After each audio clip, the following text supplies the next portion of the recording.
करोड़ों की दौलत शोहरत छोड़कर साध्वी बनकर महाकुंभ में आई ये 5 साध्वी। नंबर 1 पर मौजूद साध्वी की कहानी सुनकर आपके रोंगटे खड़े हो जाएंगे। Number 5, Laurene Powell Jobs. Laurene Powell Jobs, जो एप्पल के को फाउंडर स्टीव जॉब्स की पत्नी थीं, कभी दुनिया की सबसे अमीर और प्रभावशाली महिलाओं में गिनी जाती थीं। करोड़ों डॉलर की संपत्ति, हाई प्रोफाइल लाइफस्टाइल और ग्लोबल बिजनेस नेटवर्क, उनके पास सब कुछ था, लेकिन उन्होंने जो किया वो किसी ने सोचा भी नहीं था। लॉरेन ने बिजनेस और शोहरत को पूरी तरह अलविदा कहकर आध्यात्म का मार्ग चुन लिया। भारतीय सनातन परंपरा और वेदों में गहरी रुचि रखने वाली लॉरेन अब एक सन्यासिनी के रूप में महाकुंभ में आई हैं। जहां एक ओर लोग अरबों की संपत्ति कमाने के सपने देखते हैं, वहीं उन्होंने सब कुछ त्याग कर भक्ति और साधना का मार्ग अपना लिया। उनकी इस नई पहचान ने लोगों को सोचने पर मजबूर कर दिया कि असली शांति धन संपत्ति में नहीं बल्कि आत्मज्ञान में है। नंबर 4, साध्वी हर्षा रिछारिया। साध्वी हर्षा रिछारिया की कहानी किसी रहस्य से कम नहीं। एक समय वह अपनी खूबसूरती और ग्लैमर वर्ल्ड में अपनी पहचान के लिए जानी जाती थीं। मॉडलिंग, हाई प्रोफाइल पार्टियां और एक चमचमाती लाइफस्टाइल। उनकी जिंदगी किसी फिल्मी कहानी से कम नहीं थी, लेकिन अचानक उन्होंने सब कुछ छोड़कर संन्यास का मार्ग अपना लिया।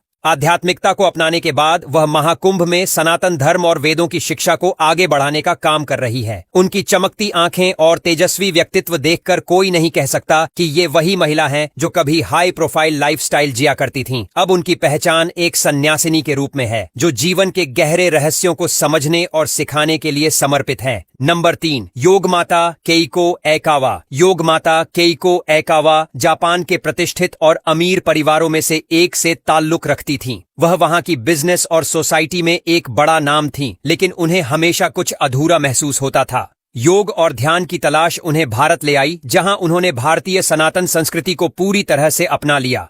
उन्होंने हिमालय में कई वर्षों तक कठोर तपस्या की और अब उन्हें एक सिद्ध योगिनी के रूप में जाना जाता है। उनकी साधना इतनी गहरी रही कि वह महाकुंभ में हजारों श्रद्धालुओं को आध्यात्मिक ज्ञान और साधना की विधियां सिखा रही हैं। उनकी यात्रा साबित करती है कि आध्यात्मिकता की कोई सीमा नहीं होती और ये किसी भी देश, जाति या संस्कृति से परे है। नंबर 2, साध्वी भगवती सरस्वती। साध्वी भगवती सरस्वती का सफर अमेरिका की चकाचौंध भरी दुनिया से शुरू होकर ऋषिकेश के गंगा घाट और अब महाकुंभ तक पहुंचा है। वह कभी अमेरिका में अपनी उच्च शिक्षा और शानदार करियर के लिए जानी जाती थीं, लेकिन उनकी जिंदगी तब पूरी तरह बदल गई जब उन्होंने भारतीय संस्कृति को करीब से देखा। गंगा किनारे बिताए कुछ दिनों ने उनके जीवन को पूरी तरह बदल दिया और उन्होंने संन्यास लेने का फैसला कर लिया। आज वह एक प्रसिद्ध सन्यासिनी हैं, जो वेदों, सनातन धर्म और आध्यात्मिक ज्ञान का प्रचार कर रही हैं। उनका सफर उन लोगों के लिए प्रेरणा है जो भौतिक सुखों से ऊपर उठकर आत्मिक शांति की तलाश में हैं। नंबर 1, अवधूत अंजना गिरी। अवधूत अंजना गिरी कभी करोड़ों की संपत्ति और लग्जरी लाइफस्टाइल का हिस्सा थीं। महंगी गाड़ियां, आलीशान बंगले और दुनिया भर में घूमने की आजादी, उनके पास वो सब कुछ था जिसका सपना लोग देखते हैं। लेकिन उन्होंने इन सबको छोड़कर संन्यास का मार्ग अपना लिया। अब वह अपने शिष्यों को मोक्ष और आत्मज्ञान का मार्ग दिखा रही हैं। महाकुंभ में उनके आश्रम में हजारों श्रद्धालु आते हैं, जहां वह उन्हें ध्यान, साधना और सनातन परंपरा के गूढ़ रहस्यों को सिखाती हैं। उनका मानना है कि असली शांति दौलत में नहीं बल्कि आत्मज्ञान में है। यही वजह है कि उन्होंने धन, दौलत, शोहरत और पहचान सब कुछ छोड़कर खुद को साधना में समर्पित कर दिया।